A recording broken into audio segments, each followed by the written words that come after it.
नमस्कार, मैं हूं मयूरिका और मेरे साथ वीएनएम टीवी पर आप देख रहे हैं मुद्दे की बात। रोज रात 8 बजे मुद्दे की बात में हम अलग-अलग मुद्दे देश के नागरिकों के हित में, गुजरात के नागरिकों के हित में उठाते हैं और आज एक बहुत महत्वपूर्ण मुद्दे पर बात होने वाली है जो देश की सबसे बुनियादी जरूरत है और वो है शिक्षा।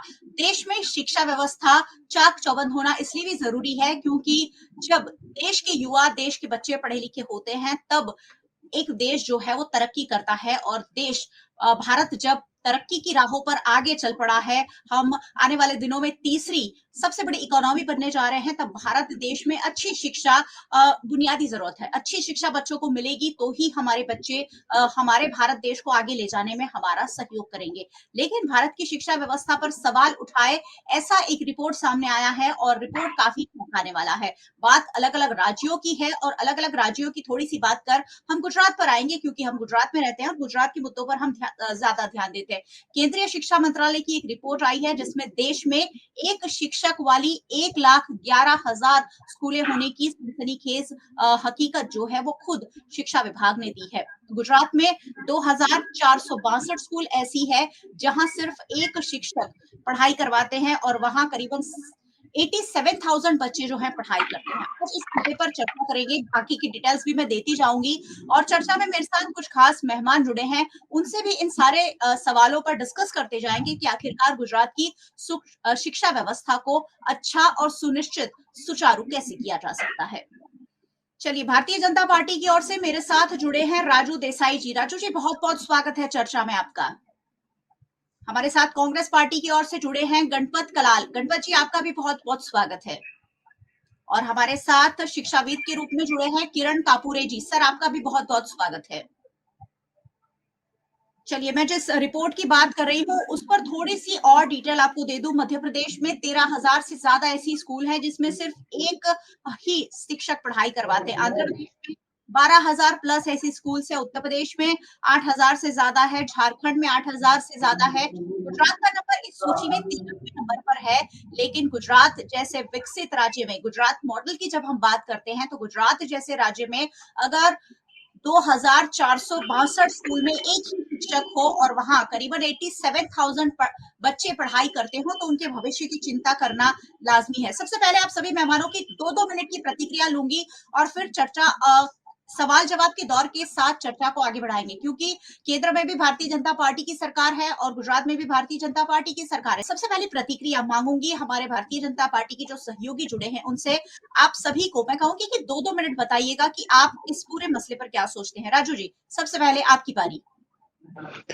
मेरे का जो भी रिपोर्ट आज आई है सामने यूडाइस वाली, यूडाइस का रिपोर्ट जो आ रहा है वो रिपोर्ट सबको वो रिपोर्ट की जांच होनी चाहिए और जो भी दिखाया गया हो। तो गुजरात की शिक्षा की बात कराऊं, पूरे भारत की बात कराऊं तो गवर्नमेंट ऑफ इंडिया जो एजुकेशन मिनिस्ट्री है उसका यूडाइस फॉर्म होता है। यूडाइस पोर्टल की अंदर सब डेटा डाले जाते हैं, सब राज्य के उसमें डेटा एजुकेशन के डाले जाते हैं जिसमें शिक्षा कितने शिक्षक है, विद्यार्थी, स्टूडेंट जो अपने बोलते हैं और जो स्कूल की पूरी इंफ्रास्ट्रक्चर, क्लास कितने हैं, बोर्ड कितने हैं, सब डिटेल्स उसमें होती है।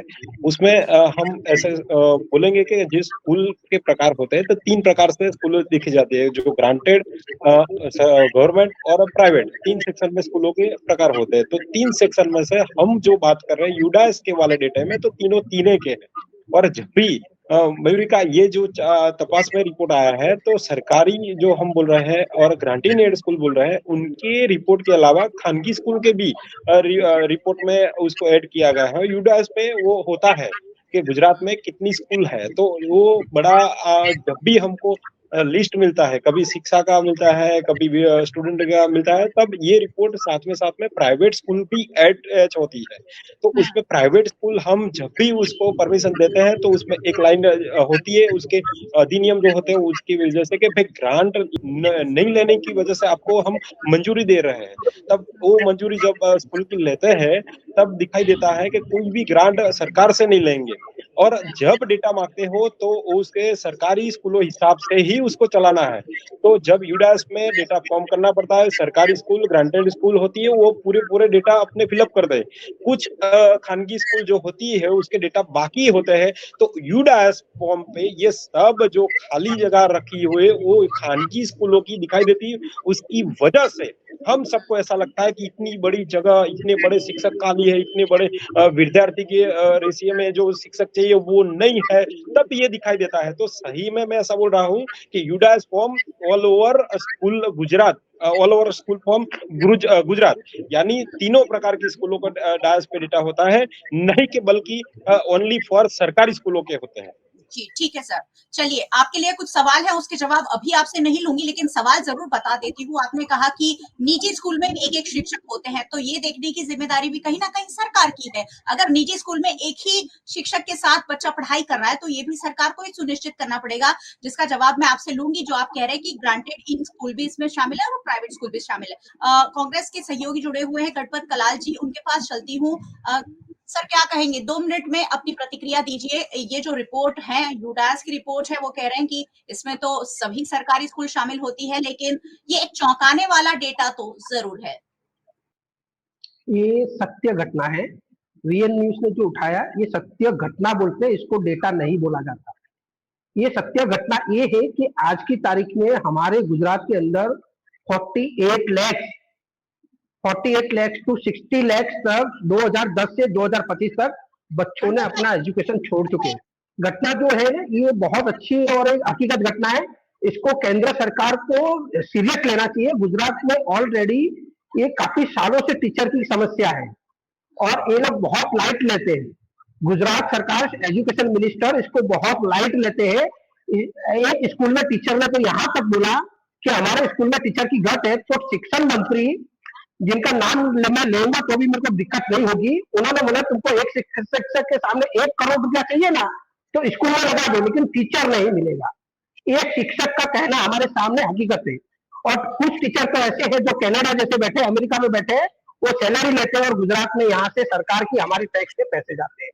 जो पढ़ाते नहीं है वैसे टीचर है। ये इन लोग को, मैं तो एजुकेशन को सुधारना है, हम लोग को सुधारना है। इसमें पब्लिक को और आपको मिलकर, हम सबको मिलकर सुधारना है। जब तक मिनिस्टर लोग के, अधिकारी के लोग और काफी और जो जितने भी शिक्षण अधिकारी है, शिक्षण मिनिस्टर है, चाहे तलाटी हो, चाहे सरपंच हो, चाहे एमएलए, उनके बच्चे सरकारी स्कूल में नहीं आएगा, तब तक ये शिक्षण कभी नहीं सुधरेगा। ना कितने भी तुम कर लो। और सेकंड थिंग, हमारे पास करोड़ों रुपए का हर, आज हम कॉर्पोरेशन में टैक्स में, हमारा घर का टैक्स भी सेल्स टैक्स में जाता है एजुकेशन में, तो भी इनके पीछे शायद 43 लाख करोड़ रुपीस, 1000 करोड़ रुपीस हम शिक्षण के पीछे लगाते हैं, लेकिन उसके सामने 0 हमको मिलता है। केंद्र सरकार की केंद्रीय विद्यालय के अंदर जब ये इश्यू नहीं आता, तो गुजरात गवर्नमेंट में ये इश्यू क्यों आता है? केंद्र सरकार, केंद्रीय विद्यालय में भी बच्चे तो पढ़ते हैं ना, नहीं क्योंकि वहां आईएएस आईपीएस आर्मी और अधिकारी लोग के पढ़ते हैं, वहां तो उनको दिखता नहीं है, वहां क्यों शॉर्टेज नहीं होता है, वहां ड्रॉप इश्यू क्यों नहीं होता है, वहां आप लोग क्यों नहीं नजर मारते कि वहां इतना सारा कोई जाति, कोई कंप्लेन नहीं आती, कोई टीचर का कोई कंप्लेन नहीं, कोई पेपर छूटता नहीं केंद्रीय विद्यालय का, तो गुजरात के अंदर ही ये सब इतनी बड़ी समस्या क्यों? ये हमारा, जब तक मिनिस्टर, खुद एजुकेशन मिनिस्टर इसके अंदर इन्वॉल्व होके और एक सर्कुलर गुजरात विधानसभा में वो इश्यू करे, गुजरात विधानसभा में इश्यू करे कि हमारे सभी बच्चे सरकारी स्कूल में जाएंगे, ऐसा प्रावधान लाए, तभी जाके गुजरात का एजुकेशन सुधरेगा। अदरवाइज हमारा एजुकेशन कभी सुधर नहीं सकता। चलिए, गुजरात की एजुकेशन पर बात हो रही है, जो आप सवाल उठा रहे हैं उससे हम किनारा नहीं कर सकते कि कहीं ना कहीं शिक्षा व्यवस्था में कमी है। हमारे साथ किरण कापूरे जो जुड़े हुए हैं, जो एजुकेशनिस्ट हैं। सर, आपने पूरा डाटा भी पढ़ा होगा, और ये जो रिपोर्ट आती है हर साल आती है, हर साल इसमें इजाफा हो रहा है, लेकिन शिक्षक हमारे पास होने के बावजूद भर्ती नहीं हो रही है, जिससे बच्चे जो हैं कहीं ना कहीं सफर करते हैं। सर क्या कहेंगे इस पूरे मामले पर, क्या प्रतिक्रिया है आपकी? जो अभी रिपोर्ट आया है, तो हम जब रिपोर्ट आती है तब इस मुद्दे पर चर्चा करते हैं, लेकिन शिक्षा की बात ऐसी है जो हर रोज हमको उसके लिए हम चिंता करनी चाहिए, क्योंकि भविष्य उसी से जुड़ा है, हमारी समझदारी उसी से जुड़ी है। इसमें अगर हम पार्टी कांग्रेस या बीजेपी लाएंगे तो वो भी ठीक नहीं होगा। हमें हमेशा यानी ये चिंता इसलिए भी करनी चाहिए कि अभी जो बेसिक स्ट्रक्चर है हमारा शिक्षण का, वो अगर देखा जाए तो अभी एक शहरी बच्चे का अगर फीस भरनी हो तो वो 50,000 तक उसको फी भरनी है, और अगर थोड़ा सा भी अच्छा स्कूल होता है तो वो 1.5 लाख तक उसको फी भरनी है। जी बिल्कुल। अभी समझो जो फी नियमन समिति होती है, तो उन्होंने पिछले साल ही जो मेरी बच्ची की फीस बढ़ाई थी, तो उसमें 12,000 तक फी बढ़ाई थी। तो आप ये समझ सकते हैं पूरा मुद्दा कि इसका एक तो जो बाजारीकरण हुआ है शिक्षण का, वो बहुत खतरनाक है, और दूसरा जो है जो शहरी शिक्षा और जो ग्रामीण शिक्षा है, उसमें काफी आपको डिफरेंस देखने मिलता है। और हमेशा जो शिक्षा की बात है उसको आंकड़े में नहीं देखना चाहिए, हमें उसे गुणवत्ता की तौर पर देखना चाहिए। आज जो हम चर्चा कर रहे हैं उसमें हम ऐसा देख रहे हैं कि इतने स्कूलों में एक ही शिक्षक है, लेकिन क्या हम ऐसा भी सोच सकते हैं कि जहाँ शिक्षक है वहाँ कैसी पढ़ाई हो रही है? वहाँ भी गुणवत्ता ऐसे कई सारे रिपोर्ट आते हैं जिसमें बच्चे जो है जो सामान्य गुजराती है वो पढ़ नहीं सकते, सामान्य हिंदी पढ़ नहीं सकते, उनको जो 9वीं 10वीं कक्षा में है, अगर वो दूसरी या तीसरी कक्षा में भी जो गणित के जो भी हो उसका सॉल्व नहीं कर सकते। तो हमारे पूरी शिक्षण व्यवस्था को हमने इस तरह से देखना चाहिए कि उसमें हम कैसे सुधार लाए, न कर जब ऐसे रिपोर्ट आए तब हम उसकी चर्चा करें। हमें इसके बारे में हमेशा सोचना चाहिए, रोज बरोज सोचना चाहिए, और एक-एक स्कूल में किस तरह से पढ़ाई होती है। जैसे अगर हम पिछले हमारे 40-50 साल पहले के शिक्षण व्यवस्था में जाएंगे, तो हमारी शिक्षण व्यवस्था काफी बेहतरीन थी, और उसी का परिणाम है कि हमारे जो ज्यादातर जो विदेश में अब डॉक्टर है, इंजीनियर है, या नासा में भी कई सारे वैज्ञानिक है, वो लोग यहाँ से जो बेसिक हमारा शिक्षण था, जो म्युनिसिपैलिटी कॉर्पोरेशन में मिलता था बच्चों को, तो उससे वो लोग वहां पहुंचे। लेकिन आज जो शिक्षण मिल रहा है वो एक तो महंगा है और उसमें असमानताएं काफी है। बिल्कुल।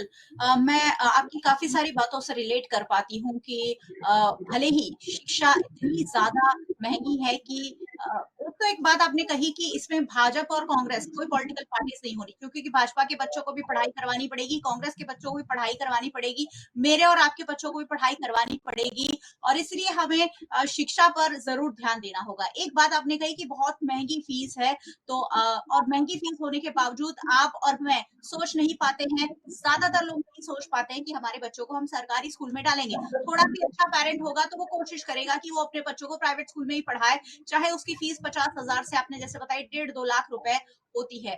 यहाँ वापस मैं भारतीय जनता पार्टी के प्रवक्ता के पास चलूँगी, जिन्होंने कहा कि ये इसमें प्राइवेट स्कूल भी शामिल है। चलिए, प्राइवेट स्कूल भी शामिल होंगी, हम इसे इनकार नहीं कर रहे हैं, लेकिन सर ये सुनिश्चित करना, शिक्षा की पूरी व्यवस्था सुनिश्चित करना सरकार का काम है, और अगर नहीं है प्राइवेट स्कूल में, अगर पैसा देने के बाद भी शिक्षक नहीं है, तो उन पर तो और कड़ी कार्रवाई होनी चाहिए। क्या कहेंगे सर आप?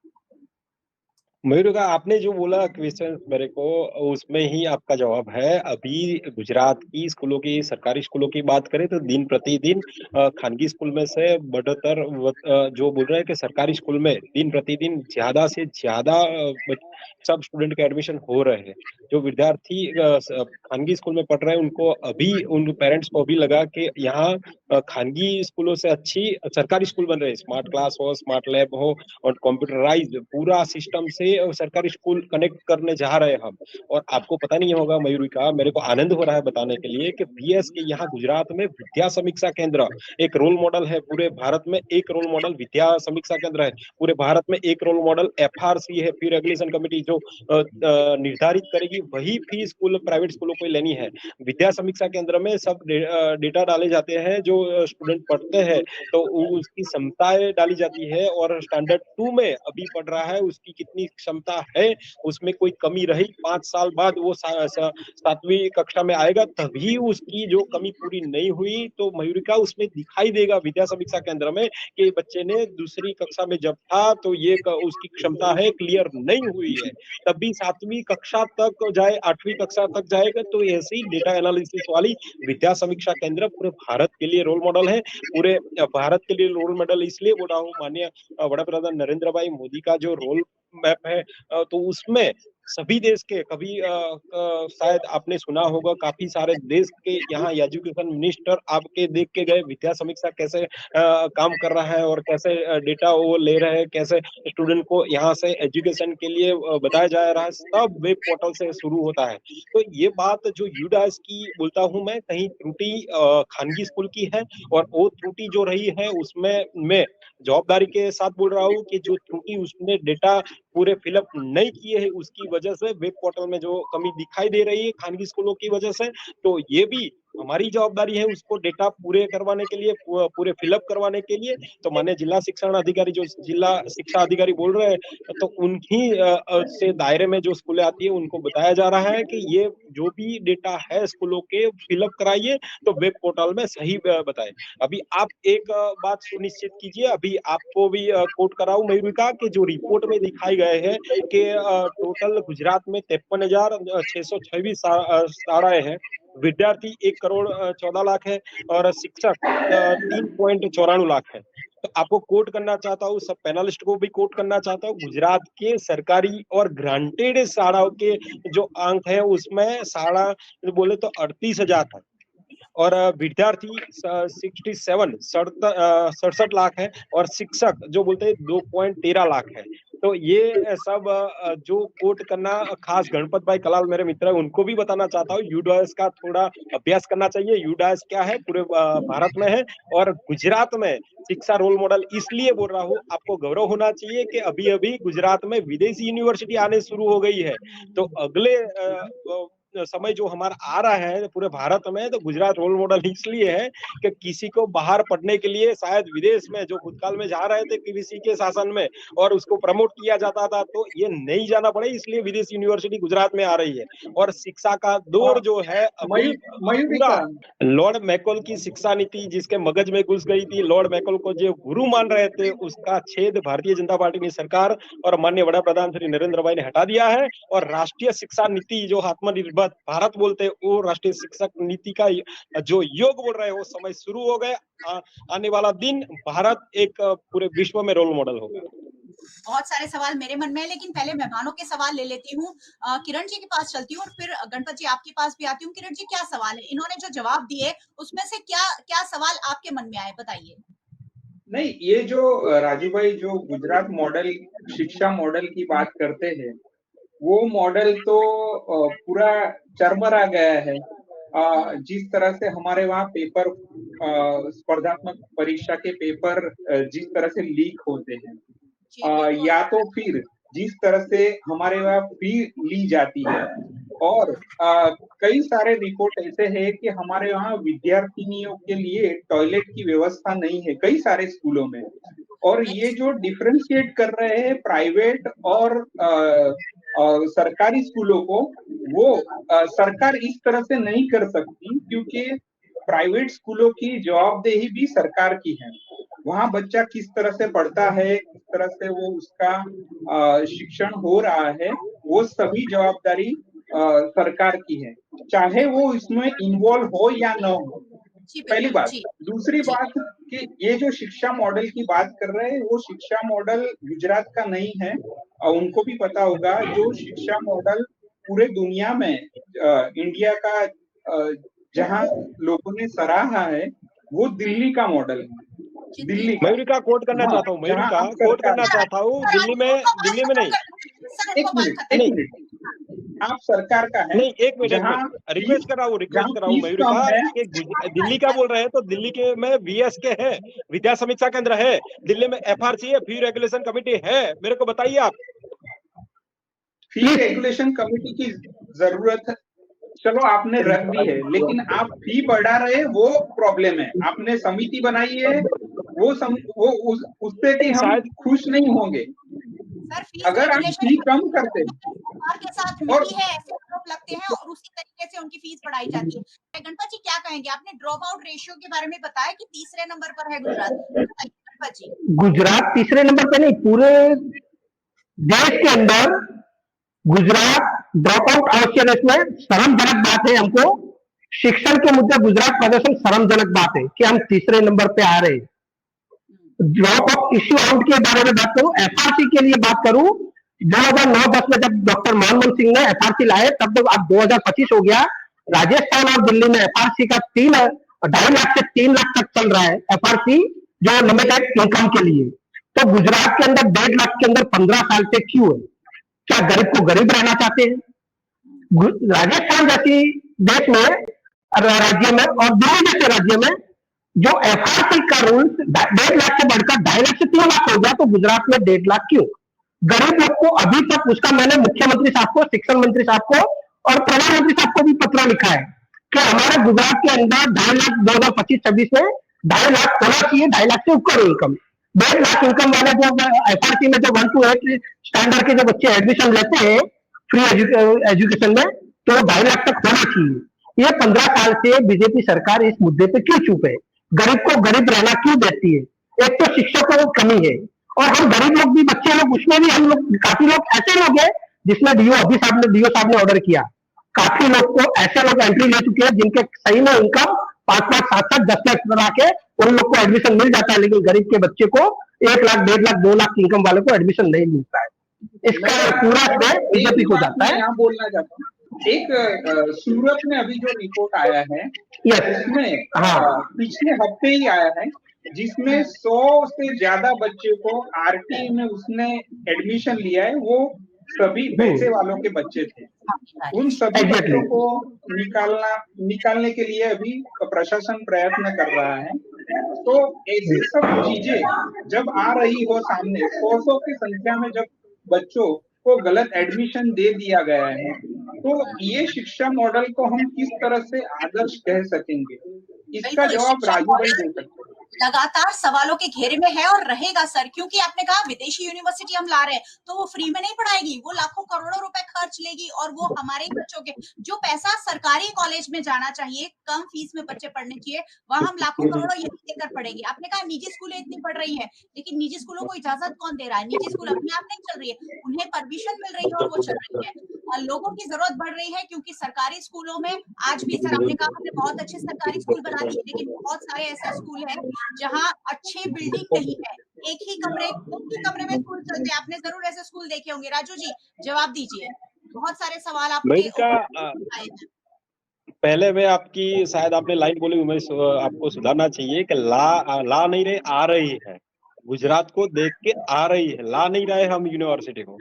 और दूसरी चीज ये नहीं, दूसरी चीज अपने आप कोई यूनिवर्सिटी नहीं आएगी, अगर हम अनुमति देंगे तब आएगी। अनुमति तो उसको गवर्नमेंट के रूल्स तो भी फॉलो करने होंगे ना। कोई भी उद्योगपति यहाँ उद्योग डालेगा तो उसको रूल्स तो फॉलो करना होगा ना, वो अपने रूल्स हिसाब, गवर्नमेंट के रूल्स के हिसाब से चलाएगा ना। तो दूसरी चीज ये, गुजरात में पूरे 30,000 जैसे नए स्मार्ट क्लास जो बनाने जा रहे हैं, उसमें से 15,000 करीब तो बन चुके हैं और अभी स्टूडेंट उसमें बैठे हैं। 5,000 जैसे रीटेंडरिंग है और 10,000 जो वर्किंग मोड पे है। तो अभी स्मार्ट क्लास की आप जो बात कर रहे हैं वो न भूतो न भविष्यति हो जाएगा। और आप जो हमारे मित्र जो कांग्रेस के बोल रहे हैं, एफआरसी की बात करें सब, तो पुरानी जो लिस्ट लेके आ रहे हैं हर डिबेट में, वो बोलते हैं एफआरसी नहीं, चिल्लाइए मत। आप गलत हो। नहीं, मैं ऐसा बोल रहा हूँ कि गुजरात की बात कर रहे हैं और माननीय वड़ा प्रधान श्री नरेंद्र भाई मोदी और गुजरात के मुख्यमंत्री श्री भूपेंद्र भाई पटेल के नेतृत्व में गुजरात खूब आगे बढ़ रहा है। गुजरात की शिक्षा की किसी को चिंता नहीं करनी है। गुजरात गवर्नमेंट और उसके सारे अधिकारी और सब, मैं बोलता हूँ खास आपको ये बताना चाहता हूँ कि दिन प्रतिदिन हमारे लिए गर्व की बात ये है कि जो प्राइवेट स्कूल में से सरकारी गवर्नमेंट स्कूल में जो विद्यार्थी मूव हो रहे हैं, वही हमारे गौरव की बात है। उसका ही एक ही कारण है कि गुजरात का शिक्षण दिन प्रतिदिन रोल मॉडल भारत के रूप में हो रहा है। भारत के पूरे देश में गुजरात एक रोल मॉडल रहा है, रोल मॉडल ही रहेगा। हाँ, कुछ हमारी त्रुटि या कुछ होगा तो हमको जरूर वो खत्म करनी है। हमारा नाम जो गुजरात का है वैसे ही रखना है और वैसे बढ़ाया जाना है। तो गुजरात के शिक्षा की जब भी बात होती है तब मैं डंके की चोट के साथ बोलता हूँ कि गुजरात एक रोल मॉडल है और रहेगा। सर, दिल पर हाथ रखकर एक बात बताइएगा, भारतीय जनता पार्टी के नेताओं के बच्चे और आपके बच्चे क्यों विदेश में पढ़ने जाते हैं? क्या हम अपने बच्चों को सरकारी स्कूल में पढ़ा रहे हैं? मैं तो नहीं पढ़ा रही हूँ, मैं अपने दिल पे हाथ रखकर बोलती हूँ, प्राइवेट स्कूल में पढ़ा रही हूँ, लाखों रुपए देके पढ़ा रही हूँ। सर, आप कहाँ पढ़ा रहे हैं अपने बच्चों को? मेरे मेरे परिवार के सभी बच्चे गवर्नमेंट स्कूल में, आप देख सकती हो और एनालिसिस भी करते हो, चेक भी कर सकती हो। चलिए, बहुत अच्छी बात है। किरण जी, ये कह रहे हैं कि बच्चों को सरकारी स्कूल में पढ़ा सकते हैं। नो डाउट, बहुत अच्छी कहीं-कहीं जगह मैंने देखी है, स्मार्ट स्कूल वाली बहुत सारी स्कूल्स मैंने कवर की है और बहुत गर्व से कवर की है कि अगर इन बच्चों को स्मार्ट बोर्ड पर शिक्षा मिलती है तो उससे अद्भुत और कुछ नहीं हो सकता। लेकिन अभी भी जो कमियाँ हैं, उसे कैसे उजागर करेंगे? किरण जी।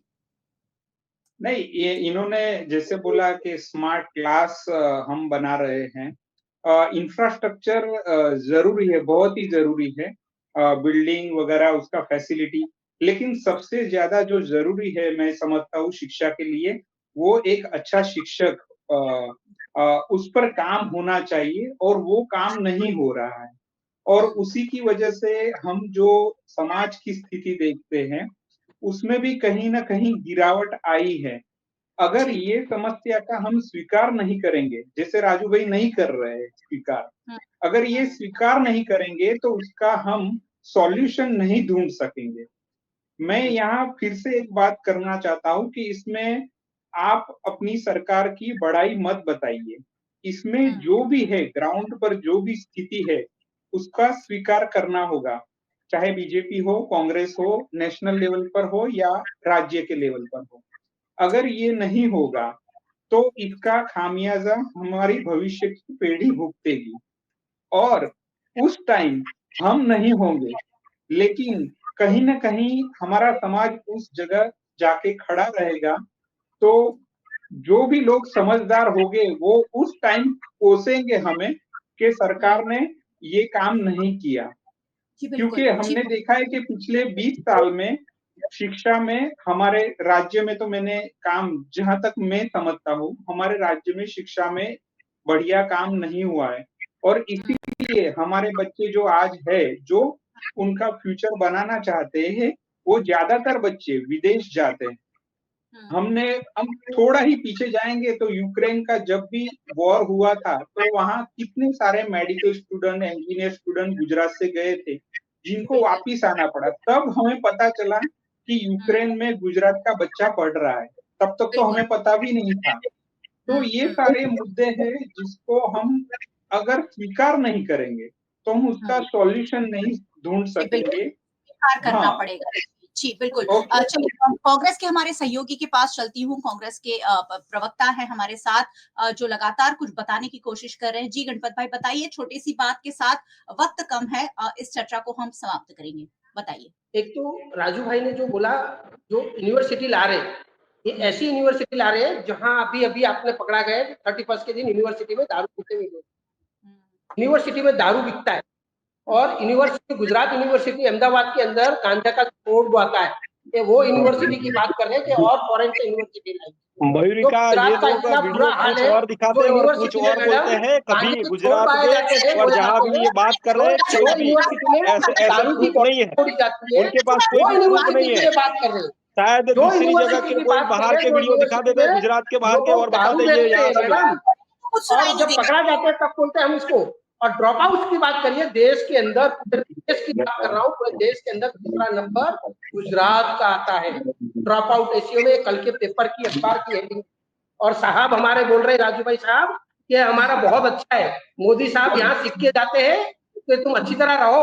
लेकिन यहाँ कोई बात नहीं, यहाँ के कॉर्पोरेटर को शिक्षा के लिए कश्मीर भेजा जाता है ट्रेनिंग के लिए। गुजरात छोड़ के कश्मीर में तुम ट्रेनिंग लो। ट्रेनिंग में गए गुजरात के कॉर्पोरेटर सब लोग, क्यों गुजरात का तुम मॉडल दिखाने के लिए कश्मीर जाएंगे? कश्मीर से क्या तुम सीखना चाहते हो? तुम यही देश को बताना चाहते हो गुजरात का मॉडल के वहां जाके सीख के आओ, तो ये सही नहीं है। और एफआरसी की बात कर लूं मैडम, मैं एफआरसी जो 1.5 लाख की इनकम है, वो आज भी 15 साल के अंदर 1.5 लाख की इनकम क्यों? गुजरात का एक बच्चा चिल्ला के बोल रहा है हमारी इनकम 1.5 लाख और राजस्थान और दिल्ली की इनकम 2.5 लाख क्यों? ये प्रधानमंत्री केंद्र सरकार क्यों देख नहीं रही है? केंद्र सरकार ने 85 केंद्रीय विद्यालय ऑल ओवर इंडिया में उन्होंने डाला, गुजरात को 3 केंद्रीय विद्यालय दिया, और गुजरात स्कूल की गुजरात मॉडल की स्कूलों उसको 0 कर रहे हैं, उसको मैन्युफैक्चर उसको डिवाइड करके बांट रहे हैं। और केंद्र सरकार की 3 रखे गुजरात अपने भारत देश में 85 केंद्रीय विद्यालय दी गई केंद्र सरकार ने, और गुजरात को 3 दी गई, क्योंकि भारत देश गुजरात देश पूरे देश के अंदर ड्रॉप आउट रेशियो 3रा नंबर है, इसलिए 3 केंद्रीय विद्यालय दी। ये है इंफिनिटी। हम इसके बारे में हम भाजपा कांग्रेस नहीं करना चाहते, लेकिन एजुकेशन कैसे आगे आए वो हमारा इम्पोर्टेंस है। चलिए छोटा सा जवाब दे दीजिए राजू जी, मेरे पास वक्त थोड़ा सा कम है, छोटा सा जवाब दीजिए। मेरे परम मित्र हर बार ये जुनी पुरानी लिस्ट लेके आते हैं और ऐसे चिल्लाते हैं, ऐसे बोलते हैं, लेकिन अभी जो भविष्य में होने वाली बात है, बिना राइटिंग आते हैं, झूठ बोलो, बिना देखे बोलो, हम सच बोले और देख के बोलते हैं, सुनना पड़ेगा, हमारा उद्देश्य है। हम सच बोलते हैं तो देख के बताते हैं, एविडेंस के साथ बोलते हैं, ये बिना देखे एविडेंस के साथ गुजरात को देखने के लिए में ये फर्क है। हमारी स्मार्ट स्कूल जो आपके करीब हो, उसमें एक बार विजिट प्लीज कीजिए, बाद में डिबेट में आइए। आप भी एविडेंस के साथ आओ ना सर, आप भी एविडेंस के साथ आओ ना, इसी एविडेंस की तरह हमको बताओ ना कुछ। चलिए कोई एविडेंस हो कि ना हो, लेकिन खबरें जो लगातार सामने आती हैं, जो अखबारों में छपती हैं, जो टीवी पर दिखाई जाती हैं, उससे मुंह नहीं मोड़ा जा सकता। भारतीय जनता पार्टी 25 सालों में कोशिश कर रही है, लेकिन वो कोशिश अभी तक सर कोशिश है, और अभी तक बहुत सारी अच्छी सरकारी स्कूल हम नहीं बना पा रहे। उस दिशा में कोशिश जरूर कर रहे हैं, लेकिन बहुत तेजी से कोशिश करनी होगी, क्योंकि बहुत तेजी से देश आगे अगर बढ़ाना है तो बच्चों को अच्छा और सस्ता शिक्षण हमें देना ही होगा। उसके बिना हम भारत देश के बच्चों को आगे नहीं ले जा पाएंगे। चलिए बहुत बहुत शुक्रिया। ये चर्चा बहुत बड़ी है, शायद घंटों तक हम चर्चा करें तब भी इसमें कोई जवाब नहीं मिल पाएगा, लेकिन गुजरात मॉडल कहीं ना कहीं सवालों के घेरे में हमेशा रहता है। शिक्षा मॉडल बहुत ज्यादा घेरे में रहता है, और उस पर सवाल जब उठते हैं तो इस तरीके की घटनाएं भी सामने आती हैं। जवाब देना थोड़ा मुश्किल तो हो ही जाता है, जवाब देने की वो पूरी कोशिश कर रहे थे। बहुत बहुत शुक्रिया सभी मेहमानों का हमारे साथ जुड़ने के लिए। Thank you so much sir.